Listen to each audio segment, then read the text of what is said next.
Muito boa tarde, hoje quinta-feira são exatamente 3 horas, estamos aqui começando o Estação Entrevista comigo, Carlos Roberto, hoje recebendo em nossos estúdios Elisa Robson, candidata a deputada federal pelo partido PRP. Seja muito bem-vinda, Elisa, boa tarde. Boa tarde, muito obrigada, Carlos, é um prazer estar aqui conversar com vocês. E que bom que nós estamos aqui falando de política, porque é o momento, né, gente? Agora é a hora das decisões. Exatamente. Elisa, conta para a população de Brasília um pouco da sua história. Quem é a Elisa Robson? Eu vou contar, você só me dá um minutinho que eu vou compartilhar aqui, Fica gente, com os meus seguidores. Olha, vocês, enquanto isso, por favor, compartilhem ao máximo. Compartilhem, porque a gente tem que... Tem muito assunto bacana para que vocês possam participar aqui ao Exato. vivo conosco na TV Estação 26, oportunizando você, eleitor, a fazer sua escolha correta no dia 7 de outubro. Para isso, contribuímos com a democracia, trazendo a candidata Elisa Robson, para que você, no dia 7 de outubro, possa fazer sua escolha responsável em escolher os nossos representantes. Deu certo. Ok, tá ótimo, obrigada. Vamos lá. Muito bem. Elisa, vamos lá. Conta um pouquinho para os eleitores quem é a Elisa Robson. Bom, gente, eu sou Elisa Robson, sou jornalista. Eu sou a jornalista que mais defende a Lava Jato aqui em Brasília. Há 3 anos eu trabalho intensamente, assim, com todas as pautas que promovem o trabalho do juiz Sérgio Moro, que promovem o trabalho do Ministério Público. Sim. Né? E então eu participei de todas as etapas, desde antes, né, da época do impeachment, quando essa investigação, que foi a maior investigação da nossa história de combate à corrupção, quando ela começou a ser, enfim, divulgada e nós começamos a acompanhar todos os passos, eu realmente me coloquei como uma coluna ali, para trabalhar junto, para fortalecer esse trabalho, porque, para mim, eu vi, Carlos, o seguinte: essa é a nossa janela de vencermos a corrupção, de vencermos aí toda essa quadrilha de bandidos que estava enfim, que ainda, né, está sendo trabalhada, mas a cúpula, pelo menos, de bandidos que estavam no poder do nosso país. Então eu me joguei com tudo nesse trabalho e vi que, se não fosse agora, a gente não teria uma oportunidade tão importante para fazer essa transformação. Então, eu sou a jornalista que mais, enfim, defendi a Lava Jato e defendo. Também sou autora do impeachment de Gilmar Mendes, que, para mim, é um ministro que não representa aí a nossa população e que tem feito um trabalho muito contrário ao que a justiça tem se esforçado, principalmente agora em relação à Lava Jato. Então, eu protocolei impeachment de Gilmar Mendes após fazer a divulgação e conseguir 2 milhões de assinaturas junto aos internautas na internet. Então, eu me sinto assim, muito envolvida e como uma representante mesmo, como uma voz do que a opinião pública hoje quer para o nosso país. Muito bem, Elisa. Então, essa situação, essa problemática que aconteceu, essa situação que aconteceu no nosso país grave, e você decidiu a ser candidata a deputada federal. Exato. Eu nunca fui política antes, não sou esposa, né, de político, não sou filha de político, não tenho essa ligação aí com a política, essa ligação tradicional. Então, o que aconteceu? Por causa desse trabalho nas redes sociais, por causa desse engajamento, a minha página lá no Facebook já tem mais de 900 mil seguidores, que é a página que trabalha... Você pode falar a sua exatamente, página, tá? A página República de Curitiba BR, que trabalha, enfim, em prol da Lava Jato. Após esse trabalho ter tido muita repercussão, eu comecei a ganhar apoio de pessoas, assim, que para mim tem muito significado, né? Desde o procurador Deltan Dallagnol, que me apoiou, até outros procuradores, né, gente que trabalham aí na Operação Lava Jato, que eu conversei, troquei ideias, até o próprio Bolsonaro, né, que veio, inclusive aqui na minha página, gente, para quem está me acompanhando, na página jornalista Elisa Robson, tem lá o vídeo do Bolsonaro me recomendando exatamente por causa do meu trabalho, para que eu viesse a, enfim, dar um novo passo. Né? Não apenas como ativista, porque eu vejo o seguinte, como ativista, gente, nós temos um limite. Nós podemos ir para as ruas, nós podemos fazer aí as manifestações, abaixo-assinados, nós podemos fazer muita coisa, mas nós temos um limite. né? Tem um ponto que a gente chega que nós não conseguimos mais interferir na política, a não ser que a gente passe para o outro lado e nós venhamos a ingressar, então, dentro deste Congresso, né, para fazer essa mudança. Então, para mim, este é o momento. Eu acho que nós já fomos para a rua, já fizemos tantas manifestações e agora é a hora de nós entrarmos lá e invadirmos este castelo, né? Porque, para mim, essa gente que está lá no poder agora e que pouco faz por nós, eles estão encastelados. Né? Então, eles estão assim, quase que intocáveis. Né? Fazem o que nós queremos como voz, como opinião pública, e muitas vezes ignoram, que a maior parte do tempo eles ignoram o que nós queremos como opinião pública. Então, agora, eu acho que está na hora de gente nova, né? De gente que já mostrou o trabalho até aqui, ir lá para dentro, como foi o que Bolsonaro me disse, como ele me convidou, foi bem nesse sentido, né, que a gente pudesse não só aqui fora, mas entrar lá no Congresso para fazer a diferença. E foi por isso que eu acabei me candidatando e me colocando à disposição, né, dos eleitores, da população, para mais essa etapa. Exatamente. A importância da democracia, Elisa, faz com que tenhamos mais amor pelo nosso país e por isso essa melhoria na parte para se candidatar, até mesmo porque um país precisa de representantes, né, para uma renovação política. Sim, eu acho o seguinte, gente, nós temos aí um grande desafio, que é essa renovação. Tá? Nós temos um grande desafio. Por quê? Porque os candidatos que estão vindo novos, que são pessoas, por exemplo, o próprio time do Bolsonaro, ele é um time aqui no Distrito Federal formado todo por pessoas novas. Tá? Não são Sim. pessoas antigas da política. Então, nós não somos assim, políticos, né, profissionais, nós não temos o recurso, né, essa questão toda aí do dinheiro que os outros políticos têm. Então, gente, o nosso grande desafio nesse momento é realmente competir com quem tem muito dinheiro. Sim, é verdade. E está fazendo assim de tudo, né, de tudo para se manter no poder. Inclusive, eu tenho acompanhado, aí tenho ido, enfim, né, de norte a sul aqui no Distrito Federal, e vejo gente me contando histórias absurdas de políticos que estão, sim, querendo comprar votos, estão comprando votos, principalmente na população mais carente, né, o que é de uma desonestidade imensa. E aqui eu queria já fazer um apelo assim, aos eleitores. E eu vejo políticos, muitas vezes, ameaçando a população mais carente, dizendo coisas do tipo assim, se você não votar em mim, você vai ficar desempregado. Se você não votar em mim, eu sei o seu CPF, eu sei que você votou ou não votou. Gente, preste atenção. Em primeiro lugar, isso é mentira. Uhum. O voto é secreto. Nenhum político que esteja fazendo ameaça aos nossos eleitores pode se concretizar isso, porque é mentira. Ele não tem como saber em quem você votou. Então, vote sim em gente nova, não vote nessas raposas velhas. E digo mais, se eles soubessem, ainda que fosse verdade, que eles tivessem acesso ao seu momento de votação, que é uma mentira, ainda que fosse verdade, nós temos que ser corajosos e enfrentar essa gente perversa que não quer a renovação aqui no nosso país. Então nós temos que enfrentar, temos que ter coragem. Agora é a hora da coragem e votar sim em gente nova. Muito bem, Elisa, explica um pouco para a população do Distrito Federal o que foi o desdobramento da Lava Jato, a sua cobertura. Traga detalhes para poder de uma forma clara, porque muitas das vezes a grande mídia, por exemplo, aí fala o tanto quanto complexa.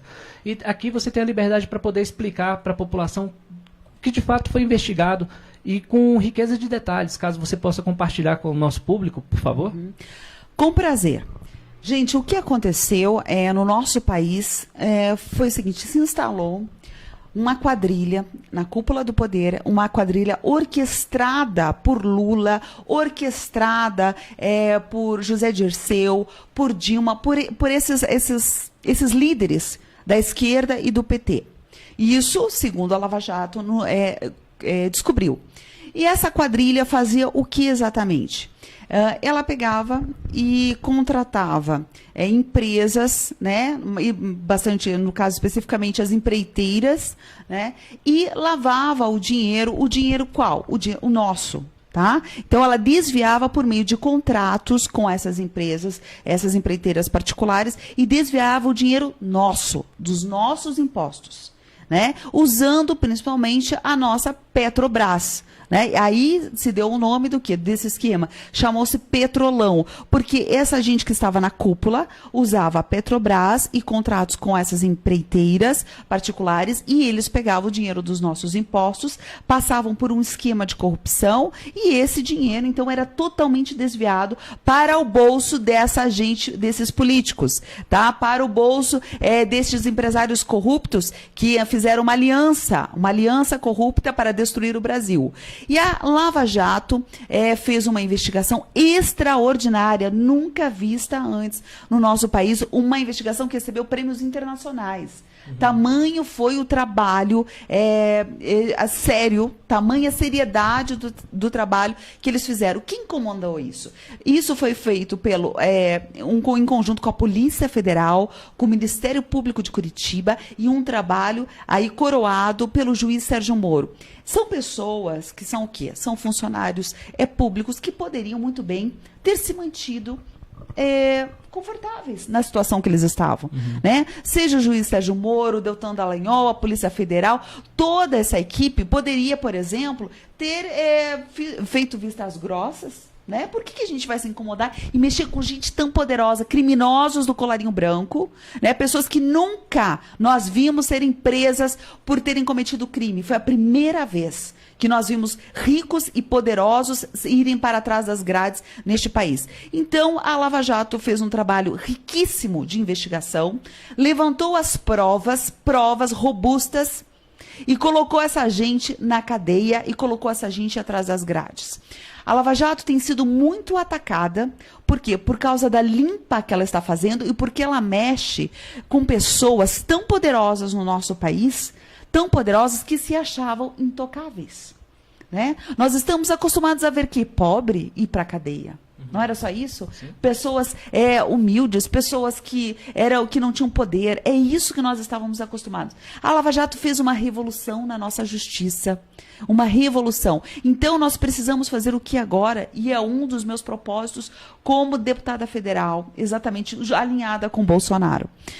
Fortalecer tanto a Lava Jato em si, que é uma operação específica do caso do Petrolão, quanto operações que vêm com este perfil de investigar aqueles que se acham intocáveis, acima da lei. Então, nós precisamos fortalecer. O que nós temos hoje na nossa política? Gente que quer enfraquecer, gente que quer destruir, gente que quer esvaziar a Lava Jato, gente que quer minar toda iniciativa de combate à corrupção. E nós precisamos combater a corrupção, por quê? Porque a corrupção desvia dinheiro, sabe do quê? Da nossa rua que precisa de asfalto. Sim. Ela desvia dinheiro do nosso posto de saúde, que não tem estrutura nenhuma para atender a nossa população. A corrupção desvia dinheiro da segurança. Da segurança, nós não temos segurança no nosso país. E sabe por quê? Não é porque falta dinheiro. Carlos, nós pagamos até a metade deste ano, só até a metade deste ano, 1 trilhão em impostos. 1 trilhão de reais em impostos. A gente não consegue nem imaginar o quanto de dinheiro é isso. E como é que esse país não tem dinheiro para segurança? Não tem dinheiro para asfaltar a nossa rua? Não tem dinheiro para o nosso posto de saúde? Como que não tem dinheiro? Tem dinheiro. Entendeu? O que acontece é que o dinheiro some nos esquemas de corrupção. Tanto na cúpula do poder aqui, no nosso Palácio do Planalto, né, na nossa cúpula do poder, quanto nos poderes regionais. Né, nos poderes, nós tivemos aqui nossos governos, os governos locais aqui do GDF, né, não tivemos aí a Arruda envolvido no esquema de desvio de dinheiro na construção aí do nosso estádio. Esses estádios foram uma vergonha na Copa, o tanto que roubaram. E o que acontece hoje? Nós temos a mulher, né, deste político concorrendo a deputada federal. Então, gente, o esquema de corrupção é altamente perverso. Altamente perverso. Nós não podemos tolerar. Nós não podemos, achar que não foi nada demais. Gente, foi sim. E é isso que destrói o nosso sistema. E é por isso que eu lutei até agora, esses 3 anos com afinco. As pessoas, né, que estão nos assistindo podem me procurar aí nas redes sociais, né? Pode procurar no Google, coloca lá Elisa Robson, que você vai ver todas as minhas referências em relação a esse trabalho seríssimo, tá, gente? Então, eu acho que é um pedido muito importante para a gente fazer, para as pessoas que nos acompanham, para os eleitores, pesquisem. Sim. Pesquisem os seus candidatos. Né? Você não precisa de muito tempo, não. 10 minutos que vai ali, você pesquisa. pesquisa, investiga o nome, você vai descobrir quem é a ficha limpa, você vai descobrir as pautas daquele candidato, ou se ele apareceu do nada, né? Ou se ele nunca fez nada, de repente está aí surfando na onda, né? De repente é isso. Mas agora a gente precisa fazer esse apelo, que as pessoas realmente procurem, busquem os seus candidatos e pesquisem, porque a Lava Jato abriu uma janela para nós como nós nunca tínhamos visto. Quantas pessoas despertaram, Carlos, depois que viram que é possível fazer uma limpa? Exatamente, olha só, participação aqui da Kátia Vasconcelos, boa tarde, a Poliane Felipe, tem meu voto. Obrigada. Seguida da Dani Oliveira, triste realidade, né? Falando a respeito do voto, Cabresto, né? Sim. E o Edson Silva diz, é Bolsonaro. É Bolsonaro, gente, com certeza. Exatamente. Acho que não dá pra ver minha blusa aqui, ó, mas é Bolsonaro. Olha, Só federal do Bolsonaro aqui no DF, viu, amigos? Pegando essa última parte da fala, houve um avanço da população em relação à politização. Você, como ativista, tanto digital e ainda por cima, foi à luta para reivindicar melhorias para o nosso país, combatendo a corrupção. Você acredita que a população de todo o nosso país está mais politizada? Eu vejo o seguinte, Carlos, nós estávamos aí talvez muito cegos, até o momento que nós conseguimos nos conectar nas redes sociais. Então, o trabalho do Facebook, por exemplo, que foi o meu trabalho, né, em especial, né, o trabalho que nós fazemos aqui, que nós estamos conversando no seu programa, é um trabalho que trouxe para a população essa clareza da importância da política para o nosso país. Tá? Até então, foi realmente um divisor de águas, agora a questão das redes sociais. Né? O nosso próprio presidente, Jair Bolsonaro, você vê que a campanha dele, né, a musculatura que ele ganhou toda foi por meio das redes sociais.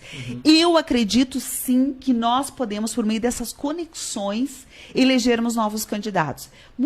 Ouvi muita gente falando assim, mas as redes sociais não convertem em votos porque as pessoas lá não estão realmente comprometidas, que a questão é pela televisão ou por, sei lá, né, por outros caminhos. Eu digo, gente, não. Eu acho que agora é a hora da gente mostrar que nós levantamos Jair Bolsonaro nas redes sociais, nós estamos levantando, o meu nome foi levantado nas redes sociais. Sim. Então, nós temos condições agora, por meio de toda essa informação fantástica, seja no Facebook, seja no WhatsApp, seja no YouTube, nós temos condições de fortalecermos isso, espalhando.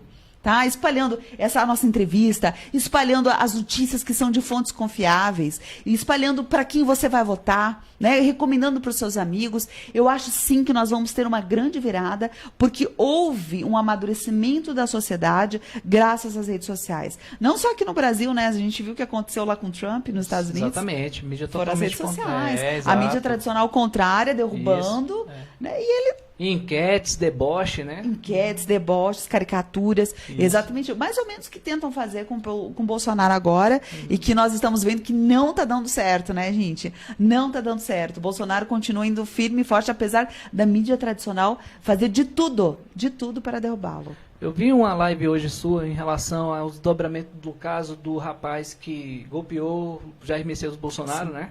E tentaram arrumar um álibi para ele. Você pode esclarecer para a população o que você viu nessa situação?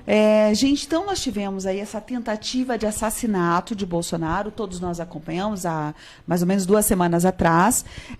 Ficamos um pouco preocupados porque nós queríamos mais informações. Veja só, o cara, né, enfim, o criminoso, ele é um réu confesso, ele foi preso em flagrante, né, e nós esperávamos mais desdobramentos porque todo mundo desconfiou que aquele homem estivesse agindo sozinho. Todo mundo ficou assim, gente, esse homem não agiu sozinho. Até então, nós estávamos desconfiando disso e pensando, né, o que teria acontecido. Mas então, ontem, inclusive, estamos cobrando do ministro da Justiça, Raul Jungmann, responsável por essas investigações, diga-se de passagem, infelizmente comunista, foi do Partido Comunista. Enfim, nós estamos aí cobrando para que ele nos dê respostas mais sólidas sobre esta investigação dessa tentativa de assassinato de Bolsonaro. Porque é o seguinte, ontem surgiu uma revelação fruto de uma investigação jornalística, nem foi da investigação policial, que foi do Cláudio Dantas, e mostrou o quê? Que foi feito um registro de 2 entradas de Adélio Bispo, o criminoso que tentou assassinar Jair Bolsonaro, na Câmara dos Deputados aqui em Brasília. Esses dois registros, discute-se então, se eles, estávamos discutindo, né, se esse registro foi feito antes quando dele ter ido a Minas Gerais, porque não tinha como ele estar em Brasília e Minas ao mesmo tempo. Exatamente. Né? Se foi feito antes esse registro, e se foi feito antes desse crime, foi o quê? Uma tentativa de forjar um álibi? Uhum. Né? Se foi feito depois da tentativa de crime, foi feito como? Para confundir a polícia? Então foram as primeiras informações levantadas. Hoje, o que nos é muito estranho, né? Muito estranho. Hoje, tivemos aí uma resposta quanto a esses questionamentos da Polícia Legislativa, e essa polícia disse o quê? Que houve um engano.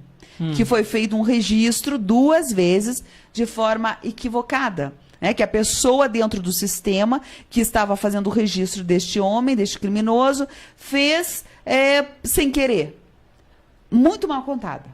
Muito mal contada essa história, né? Nós estamos aqui, eu estou aqui como uma das vozes do Bolsonaro, porque o nosso presidente está hospitalizado por conta deste episódio, então com dificuldades de se posicionar e se manifestar agora, mas todo o time do Bolsonaro está de olhos abertos e falando, sim, nós vamos defender o nosso presidente. Então, para mim, este foi o primeiro ponto, nós estamos aqui discutindo, estamos achando essa história mal contada, queremos mais respostas, porque o que tudo indica, este homem não agiu sozinho, há gente por trás, estamos todos desconfiados de que exista mandante por trás dessa história. Né? Então, nós da equipe do Bolsonaro estamos indo atrás.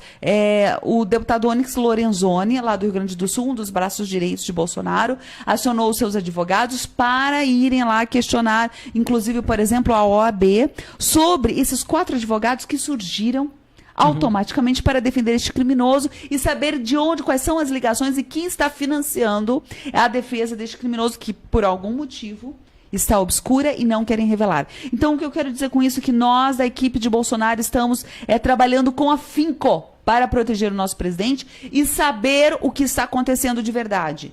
Tá? Nós queremos que venha à tona se existem mais pessoas aí, né, envolvidas neste crime, nós vamos descobrir. Exatamente, até porque a sociedade precisa de um esclarecimento o quanto antes, né? Qual é a sua principal bandeira, se eleita deputada federal?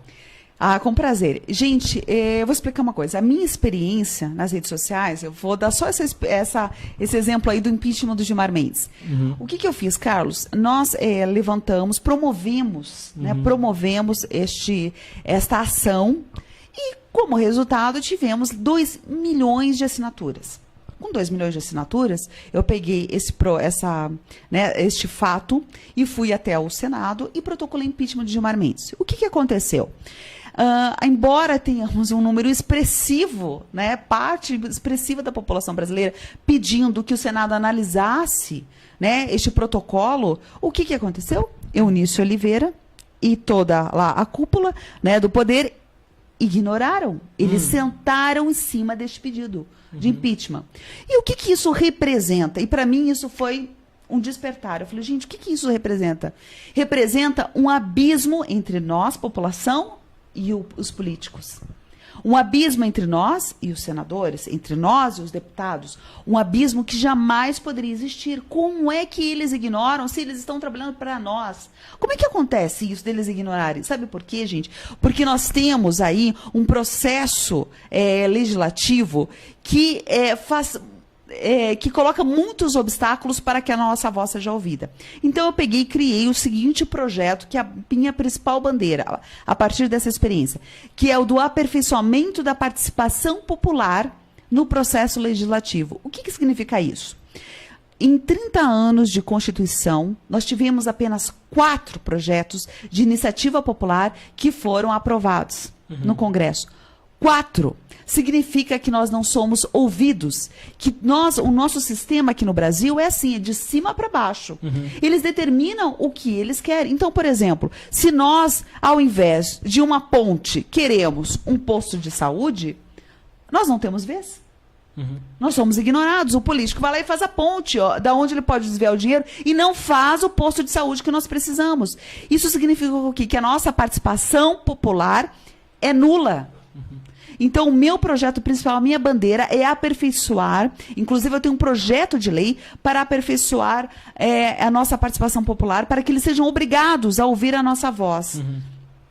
E isso também é baseado em outra experiência internacional que eu vou compartilhar aqui com vocês. Você sabia, Carlos, que em Nova York, o prefeito não pode construir uma ciclovia sem antes a população passar por aquela ciclovia e decidir se é ali que eles querem a ciclovia? Se não é na quadra seguinte, se não é em outro espaço, em outra rua, se ali, ele não pode tomar essa decisão sem antes a população escolher. Sim. Então, o que significa isso? Isso é a participação popular efetiva no mandato. Né? No governo lá, há um entendimento de que o prefeito, ele serve a população. Quando que nós vimos isso aqui no Brasil? A gente não vê, eles constroem, fazem o que querem, põem lombada, fazem viaduto, o que eles querem, como eles acham conveniente, de acordo com o esquema deles. Exatamente. Não é? É verdade. Então, eles ignoram a nossa voz. Então, minha principal bandeira é o aperfeiçoamento da participação popular por meio de uma lei, de um projeto de lei que vai dar voz. Que voz? Uma delas. Fazer com que os nossos abaixo-assinados nas redes sociais, como este que eu fiz, tenham validade. Abaixo-assinados eletronicamente tenham validade com o poder, né, de realmente obrigar o Congresso a atender.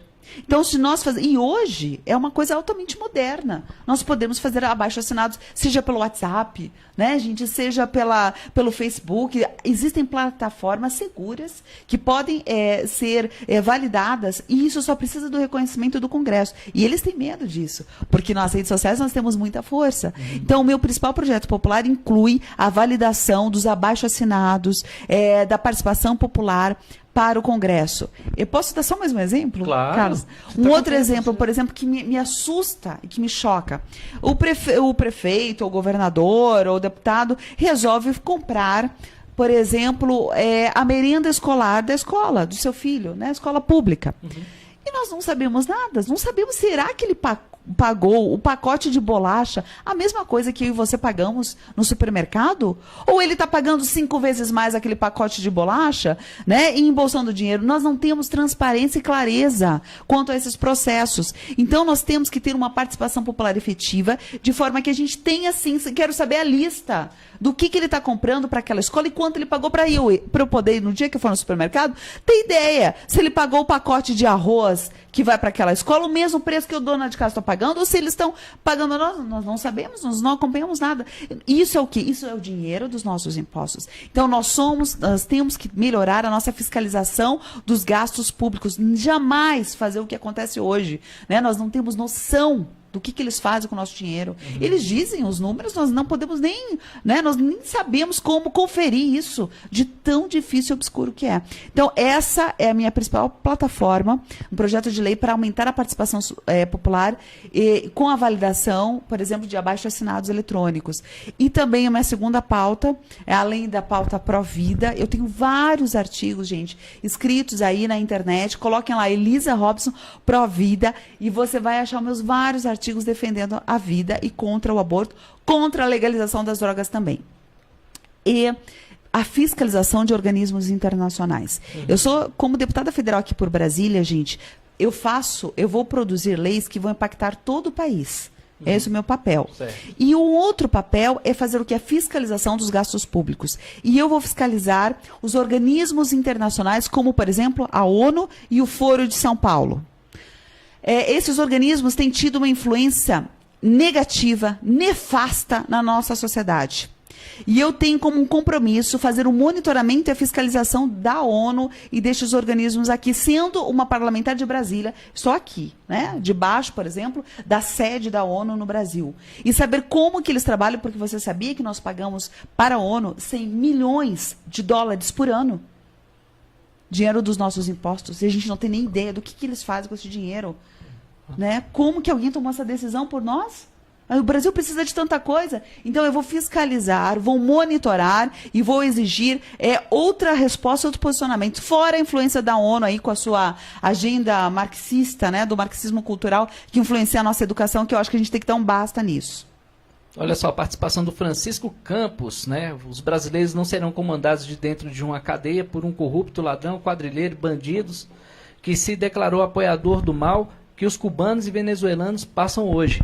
Eu não quero que os meus filhos, filhas e netos, no caso, venham a viver em um regime igual aos que vivem os filhos dos netos dos cubanos e venezuelanos. Eu luto por isso hoje, pois não sei o amanhã. Amo a minha família. Qual é o nome dele? O Francisco Campos. Muito obrigado pela participação, Obrigada, Francisco. Francisco. O brasileiro tem o direito de manifestar, está garantido na Constituição, no artigo 5º, então é um direito legítimo, porque o que está acontecendo na Venezuela possivelmente já iniciou aqui no país de forma sorrateira. Você não acha isso, Elisa? Olha, ou não? Gente, para mim, a Venezuela tem que ser um alerta máximo para o que a esquerda é capaz de fazer no nosso país. Tá? Nós estamos vendo lá crianças morrendo de fome. Comprando carne podre. Carne podre, sabe? Comendo animais. Gente, a tragédia, a calamidade da Venezuela precisa servir de alerta para nós. O que governo existe lá? Que governo existe lá? O governo de Nicolás Maduro, o governo socialista, o governo da esquerda, o governo financiado por Lula, o governo financiado pela esquerda brasileira. Maduro só está lá, gente, porque, em boa parte, porque o governo Lula, o governo Dilma financiaram. E eu explico como. Nós temos lá obras, né? Por exemplo, o metrô de Caracas. O metrô de Caracas foi construído com o dinheiro, nosso dinheiro, né? Colocado aí decidido, né? Pela esquerda, pelo PT. Então, quando eles construíram aquele metrô, eles ajudaram a população a eleger Maduro num esquema de corrupção, ou seja, a enganar a população. Então, eles construíram um metrô por meio de um esquema de corrupção aqui do nosso país e isso ajudou a população a ser enganada, achar que Maduro realmente estava fazendo alguma coisa pelo país. E ele é um grande bandido, um ditador sanguinário. Então, esta esquerda que está no nosso país, que ajudou a destruir a Venezuela, a enganar o povo venezuelano, essa esquerda precisa ser combatida com afinco de todas as formas. Não podemos dar mole, não podemos dar chance para que eles pensem em voltar. Lula está preso com uma série de provas robustas, é um criminoso, o líder da organização, maior organização criminosa do nosso país. E ele está preso, né, e já foi condenado em primeira instância e nas instâncias superiores. Então, gente, nós não podemos deixar que a esquerda continue com algumas narrativas para tentar enganar o Brasil, e olhemos para a Venezuela. Com certeza, até porque esse é um vídeo recentemente do Nicolás Maduro, eu acho que em Istambul, no caso, onde o prato, numa churrascaria, $1.000, $1.000, no caso, a refeição, né? Mas, Carlos, é assim que eles funcionam. Gente, a cúpula destes socialistas, eles funcionam exatamente assim. Por que nós temos aí, por exemplo, Gleisi Hoffmann, alguns ministros do STF, Lula, as pessoas que estão acima, as cabeças da esquerda brasileira, por que eles querem, e por que eles aplaudem Maduro, por que eles querem voltar com o socialismo? Sabe por quê? Porque os líderes do socialismo, eles se garantem. Eles se garantem, como Nicolás Maduro, eles se garantem. Eles enchem os bolsos de dinheiro e eles vivem num outro mundo. Completamente distante da população. Então, tem muita gente aqui no nosso país, que está aqui no comando do nosso país, que não se importa que este país vire uma Venezuela, porque eles fazem parte dessa elite socialista. E essa elite socialista, como o Nicolás Maduro, eles são tão ordinários que eles têm o dinheiro e fazem esse tipo de coisa que nós vimos neste vídeo que está circulando na internet, né, de Nicolás Maduro num lugar, enfim, riquíssimo, luxuoso, ostentando comida, enquanto a população dele morre de fome. Eu acredito até que aquele chefe também é um tanto quanto covarde, né? Tanto quanto uma figura excêntrica, debochada, porque ele sabe quem ele está servindo ali, né? E a forma, enfim... Muita gente que participa, que está ao lado aí desse poder alto, então não apoia, né? Agora tem um detalhe, né? Sim. Essa gente é tão, sei lá, destruidora, ignorante, que eles não percebem eles não percebem o buraco, né, para qual leva todos nós. Por exemplo, nós acompanhamos que em Cuba Fidel Castro é milionário, já foi levantado a fortuna dele. Eu acredito que Nicolás Maduro vai sofrer algum ataque de alguém lá de dentro mesmo que esteja ao lado dele. Por quê? Porque a hora que começar a faltar, que já está faltando comida, mas vai começar a faltar comida para eles que estão também no topo. Então não adianta você ter dinheiro, né? Você vai ter dinheiro para comprar o quê? Não vai comprar nada. Então, acho que em algum momento, Nicolás Maduro, como todo ditador agora, já está sem saída, porque se ele sai daquele poder, o que acontece? Ou ele é morto ou ele é preso. Então, depois que eles chegam nesse estágio, eles não têm mais saída, então eles se mantêm no poder a qualquer custo. Né? É o que aconteceu aqui. Lula foi preso. Então, essa gente que faz parte de esquema com Lula, eles estão apavorados. Né? Porque havendo uma troca de poder entrando o Bolsonaro e sua equipe, muita gente vai ser presa ainda. Exatamente. Muita gente. Muito bem. Em relação à Provida, você como deputada federal, quais são seus projetos? É contra totalmente? Eu sou absolutamente contra o aborto. Contra o aborto. Para mim está claro uma coisa. A mulher que aborta, né, a mulher que é levada ao aborto, ela é levada ao aborto por causa de um desespero. Então, essa mulher, ela não tem escolha. Então, o aborto não é uma escolha. O aborto é a falta de escolha das mulheres. Então, promover, né, o aborto como se fosse uma opção, uma saída, né? Apresentarmos para as mulheres uma clínica limpinha, como se fosse uma proposta de ajudar as mulheres, para mim é ultrajante. Né? Nós não podemos comprar a liberdade, o nosso progresso com o sangue das nossas crianças, hipótese alguma. Então, para mim, gente, está claro que o que nós precisamos é fortalecer um sistema de apoio às mulheres carentes, às mulheres gestantes, né? Às grávidas que precisam de auxílio. As outras questões, né, que não envolvem a pobreza, porque nós precisamos atacar a pobreza.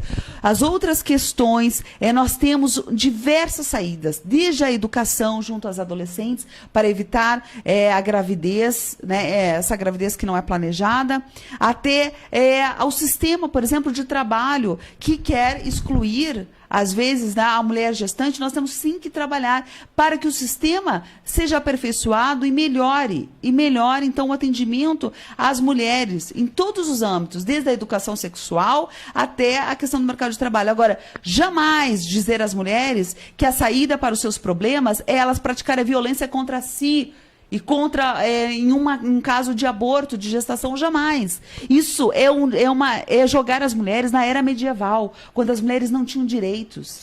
Né? Quando as mulheres, a única coisa que podiam fazer desesperadas na era medieval era fazer aborto. Isso é uma involução. Nós temos que progredir. O que é evolução e progredir? É nós apresentarmos saídas reais para as mulheres. Em relação à gestação, em relação à gravidez e em relação à paternidade, nós precisamos chamar, então, os homens a responsabilidade de fazer um outro tipo de trabalho. Agora, jamais colocar nas costas das mulheres a responsabilidade de você tomar uma decisão insana dessa, de você praticar um ato de violência contra si mesma, né? Abortar contra si mesma. Isso, gente, é o pior que pode existir. É o pior, isso não é uma solução, isso não é uma saída, isso não é uma opção, isso não é uma opção. Nós temos que trabalhar em atendendo as mulheres. Eu apresentei há 2 anos um sistema de apoio às mulheres, especialmente em relação à gravidez, à gestação, ao ministro da Saúde. Na época, fui recebida, mas não foi atendida porque falta vontade política para atender as mulheres neste país, especialmente as que estão em situação de risco de aborto. Né? Então, falta isso. Então, não vejo absolutamente, de forma alguma, uma alternativa, uma solução, oferecer às mulheres ou fazer a cabeça delas para que aceitem, né, essa violência chamada aborto como algo razoável. Não é razoável. Isso é uma violência e isso nos jogará de novo à idade das trevas, quando as mulheres não tinham educação, não tinham informação, não tinham nada. Então nós temos que evoluir. E o aborto é uma involução, porque, só finalizando... Pode ficar à vontade. Veja bem, mulheres que são pobres abortam, mulheres que sofrem violência doméstica abortam, mulheres que são estupradas abortam. Mas a questão é o seguinte, a questão é a da gravidez. Tá? Quando você joga a culpa na gravidez e não é a gravidez.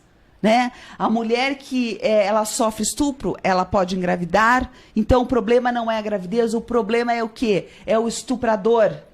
A mulher que é pobre, que não tem condições de sustentar mais uma criança, e essa mulher engravida, o problema não é a gravidez, o problema são as mulheres famintas e pobres que vivem na miséria, o problema é a pobreza. Né? A mulher que sofre violência doméstica, essa mulher engravida, mas o problema não é a gravidez, o problema é a violência doméstica. A mulher, por exemplo, que está no mercado de trabalho e que não tem, enfim, este apoio que ela precisa. O problema não é a gravidez, o problema é o sistema do mercado de trabalho voltado exclusivamente para a conveniência masculina. Então, são estes os pontos, a força que nós devemos dar, o foco certo não é em ajudar as mulheres a praticarem essa abominação que é o aborto, mas ajudar as mulheres a entenderem que os problemas são outros, o foco certo é outro. Muito bem, mas pode ficar à vontade. Se você quiser explanar, tá tranquilo, tá? Em relação à escola sem partido, Elisa. Sim. Gente, um dos grandes problemas hoje que nós estamos vendo é o marxismo cultural. Sim. O que é o marxismo cultural, né? Vou tentar esclarecer aqui para vocês. Muita gente fala assim, gente, o marxismo cultural, ele está aí dominando a nossa sociedade, mas muita gente não sabe. Eu vou explicar para vocês, tentar ser bem objetiva e didática.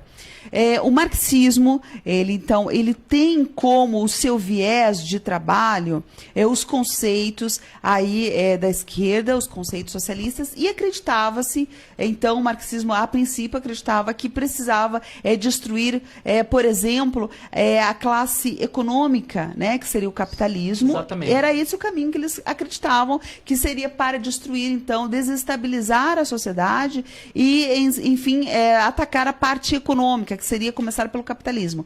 O marxismo cultural, que veio na sequência, é uma outra forma de destruir a sociedade. Eles entenderam que eles mudaram um pouco o conceito, né? Enfim, a esquerda, a ideologia da esquerda, digamos assim, que aprimorou, entre aspas, né? Que não seria a palavra mais correta, mas eles refinaram, acho que refinaram aí a visão deles sobre como destruir a nossa sociedade, a sociedade ocidental e capitalista e cristã, judaico-cristã. E eles elaboraram, então, que a questão seria cultural. Então, o ataque não deveria ser na parte direta econômica, mas deveria vir pela parte cultural. Por onde? Pela arte. Né, fazer um ataque à arte, por exemplo, a arte cristã, que eles ofendem de todas as formas, pela educação. Sim. Eles entenderam que temos que aplicar um marxismo cultural. Então, atacar a arte, a cultura, a educação, o judiciário. Então, hoje nós temos juízes no STF que são totalmente são formatados por esse marxismo. Então, pela justiça, aí nós vemos, por exemplo, direitos dos criminosos, por exemplo, dos bandidos, entra tudo nessa leva. Então, o marxismo cultural veio para atacar a sociedade, não diretamente na parte econômica. Tanto é que, veja bem, você lembra que alguns tempos atrás, por exemplo, na época do Lula, nós tínhamos, por exemplo, assim, os sindicatos de um lado e os patrões do outro. A gente via isso, as pencas, né? Era greve, era não sei mais o quê. Isso era o trabalho do marxismo. De uns tempos para cá, as coisas mudaram. Nós não vemos mais os sindicatos nas ruas, fazendo aquela baderna, aquela greve que a gente fazia. Por quê? Porque agora entrou o marxismo cultural. Agora não, né? Já faz um tempo. Eles entraram nas universidades. Sim, puxadinhos de partidos políticos. Puxadinhos de partidos políticos. E eles entraram com o marxismo pela educação nas universidades, nas escolas. Então, eles entenderam que não era só um embate direto com os patrões que a gente ia desestruturar a sociedade cristã ocidental, mas seria pela parte cultural, educativa. Então, nós paramos um pouco de ver esses embates entre os sindicatos, mas tivemos um fortalecimento dos embates no campo, por exemplo, das universidades. As universidades são totalmente aparelhadas. Totalmente. Né, por essa extrema esquerda. E eles fazem a cabeça de jovens, eles trabalham, então, culturalmente, este marxismo. E o que a escola sem partido vem? Com que propósito? A escola sem partido vem como um primeiro movimento de enfrentamento desse marxismo na educação. Então, a escola sem partido, ela não vem, sabe que vieram com um discurso horrível, mentiroso, falando que a escola sem partido seria uma censura. Não tem nada disso, censura os professores de forma alguma. Ela dá aos alunos um fortalecimento, fortalece os alunos para que possam questionar o que acontece em sala de aula. Né? Porque hoje, em sala de aula, é muito difícil você questionar. Né? Os alunos são constrangidos, alunos que votam em Bolsonaro são constrangidos, espancados, né? São ridicularizados quando eles se posicionam, por exemplo, no espectro ideológico da direita. É uma bolha que eles estão querendo. Uma bolha. Descendo conceitos e valores goela abaixo do brasileiro. Exatamente. Então, a Escola Sem Partido vem ajudar a fortalecer os alunos contra a doutrinação marxista nas escolas. Né? E o de prático, o que tem a Escola Sem Partido? Ela exige de prático, gente, olha que coisa simples. Ela exige que seja colocado um cartaz em cada sala de aula e que esse cartaz permaneça ali para que o aluno seja incentivado a questionar, né, se está havendo uma doutrinação, por exemplo, política. Porque se um professor chega em sala de aula e diz para os meus filhos, eu sou mãe de 3 filhos, diz para os meus filhos que, por exemplo, Deus não existe, né, que Deus é uma coisa da imaginação, da invenção, ele está entrando numa área que não é dele, e ele não pode fazer isso. Se é uma doutrinação política e ele coloca o seguinte, como eu vi no livro da minha filha, olha só, minha filha estuda numa escola particular, gente, e eu vi no livro dela, falando sobre, por exemplo, o comunismo, um trechinho desse tamanho falando sobre o comunismo, e sonegando toda a informação do genocídio que os comunistas cometeram, Sim. do assassinato. Então, ele sonegando informações seríssimas e importantes para a formação de qualquer cidadão. Nós temos que saber o lado terrível, tenebroso do comunismo. Em contrapartida, estava lá o capitalismo sendo demonizado. Então, gente, se isso não é doutrinação, então eu não sei o que é. Então, por isso que eu, como candidata a deputada federal por Brasília, 4477, gente, 4477, tenho sim como um dos meus compromissos defender e fortalecer a Escola Sem Partido. Porque eu não quero mais essa sonegação de informações do que é essa religião da esquerda que eles colocam pelas crianças aí. E apresentam para as crianças. Começar pelos programas de TV, né? Também, exato. Parte da mídia aí o tempo todo omitindo. Olha, chegou ao meu conhecimento uma postagem pelo Facebook, onde tem uma foto do Carlos Alberto Brilhante Ustra e ao lado uma figura de uma pessoa com arame farpado no rosto. E aí esse suposto professor de história, até então, no caso, diz que era na época da ditadura militar que ocorreu aquilo. Aí logo abaixo, um outro aluno vai, pega e escreve da seguinte maneira: essa capa é de um disco de um grupo americano. Sim. Né? Manipulação. Eles manipulam a todo tempo as nossas crianças. É uma manipulação, assim, gente, absurda, que é por conta desse marxismo cultural. Absurda. Eu falei de sonegar informações porque eles não mostram os números do comunismo, da matança do comunismo, mas tem algo ainda tão grave quanto que é isso que você falou, a distorção da informação. Exatamente. Né? Então, graças a Deus, hoje nós temos aí as redes sociais, como eu falei para vocês, onde as pessoas estão bem mais informadas, Sim. Os jovens questionam bastante. É muito fácil você encontrar o outro lado da história. Com certeza, isso é importante para o conhecimento do brasileiro. Né? Exato. A informação está para que todos possam pesquisar a respeito da história do nosso país. Vocês vão descobrir muita coisa interessante, viu? Inclusive até esse castelo de areia que a esquerda construiu ao longo do tempo, né, na verdade, nada condiz com o que eles falam, na verdade, né? Cai sempre por terra. Em relação à política pública aqui para o Distrito Federal, como deputado em relação à moradia, no caso, você tem algum projeto, caso se eleita for? Gente, eu vejo o seguinte, para mim, o grande problema, como eu falei para você, nós não temos um problema de falta de dinheiro neste país. Certo. Nós temos um problema, gente, de gestão. A nossa gestão é absolutamente, ela é uma gestão incompetente, uma gestão corrupta. Então, nós temos aqui um governo que para mim está claro que o problema dele é de gestão, né, em todos os aspectos, seja na moradia, seja na saúde. Nós temos aí este ponto, né, que realmente atrasa e atrapalha com que a gente desenvolva qualquer projeto. Então, por mais que a gente tenha, por exemplo, um programa ótimo, né, para a moradia, um programa ótimo para a nossa saúde, se a gente não atacar primeiro a questão da gestão dos recursos públicos, da fiscalização, o projeto pode ser lindo no papel. Né? Eu posso vir aqui, outros candidatos podem vir aqui, e vai ser lindo no papel e não vai funcionar. A única saída que nós temos neste momento é, primeiro, fazer essa troca de políticos, né? E, em segundo lugar, olhar como uma lupa para o que está sendo feito com os nossos recursos. Aí sim, nós podemos apresentar projetos que sejam verdadeiros, verdadeiros, e não iludir as pessoas. Né? Como hoje nós vemos aí muitos políticos iludindo. Tem um programa de moradia, tem um programa de segurança. Gente, só que nós temos que trabalhar primeiro a base disso, né? Que é focar como está sendo feita a gestão dos nossos recursos. Porque senão vai ser só mentiras. Eles só vão continuar enganando o eleitor. Serão só promessas e serão mentiras. Então, o meu posicionamento em relação a problemas estruturais aqui do nosso, enfim, da nossa comunidade local, eu acho que primeiro tem que passar por isso, tá? Por esse trabalho de gestão. Muito bem, Elisa. Nós estamos chegando ao final da nossa entrevista. Gostaria que reforçar o convite aqui da TV Estação 26 para que você volte outras vezes.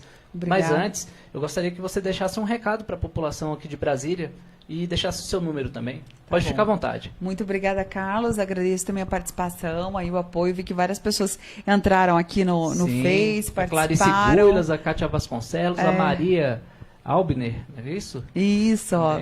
Não dá tempo da gente conversar com todo mundo, mas, enfim, gente, queria convidar vocês para irem na minha página, que se chama Jornalista Elisa Robson, ou no meu perfil pessoal mesmo, Elisa Robson, e é o seguinte, gente, eu sou a federal do Bolsonaro aqui no Distrito Federal, e eu falo isso com muito orgulho mesmo. O Bolsonaro me recomendou, tenho o vídeo dele falando, né, do quanto ele confia no meu trabalho, e é isso que eu expliquei aqui para vocês. Né? A minha visão, a primeira visão como parlamentar, que eu acho que nós vamos solucionar muitos problemas do nosso país, é aumentarmos a participação popular no processo legislativo, aproximarmos as pessoas do que realmente, das decisões deste país, porque um dos motivos pelo qual houve tanta corrupção é porque nós estávamos alienados e porque nos deixaram realmente à margem do que eles faziam e decidiam com o nosso dinheiro. Então, para mim, este é o ponto principal, o ponto-chave, e eu quero que vocês venham comigo. Né? Vocês venham comigo, principalmente vocês das redes sociais, porque é o caminho, sim, da transformação e da mudança. Então, eu quero que vocês venham comigo. Precisamos ter coragem neste momento e ânimo e muita esperança. Se fala muito e se preocupa muito com a questão da fraude nas urnas. Eu quero deixar um recado especial. Gente, se formos votar em massa em Bolsonaro, se formos em massa às urnas, não tem como haver fraude. Porque daí qualquer tentativa de manipular números será muito grosseira e isso vai derrubar as tentativas de fraude. Então, o meu recado agora, neste momento, espero que vocês espalhem isso. A forma como nós podemos evitar a fraude nas urnas é irmos em massa votar em Bolsonaro, em massa votar aqui nos candidatos como eu, tá? Irmos aí nos posicionarmos. É assim que a gente derruba este sistema. Eu sou Elisa Robson, a federal do Bolsonaro, a jornalista que mais defende a Lava Jato em Brasília. Meu número é 4477 e foi um prazer conversar com vocês. Essa é a Estação Entrevista comigo, Carlos Roberto, oportunizando a você, eleitor, a fazer sua escolha responsável no dia 7. Ouça, veja esse vídeo, compartilhe com os amigos e faça sua escolha responsável no dia 7 de outubro.